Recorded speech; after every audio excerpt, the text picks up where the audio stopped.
Hello guys, in this going to see how to stop automatic updates in Windows. So first go to run and click it and go to write the service.msc. Yes, write this and click OK. Once you click this pop-up will appear.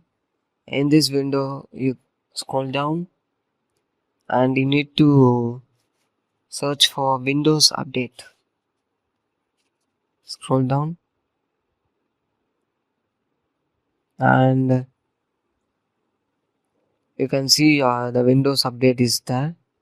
Click the Windows Update. Yes, right click and go to properties. Yes, in this startup type is there. Go to disable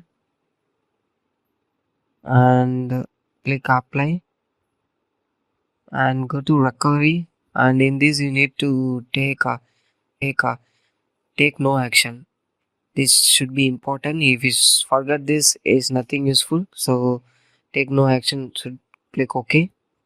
Then after refresh it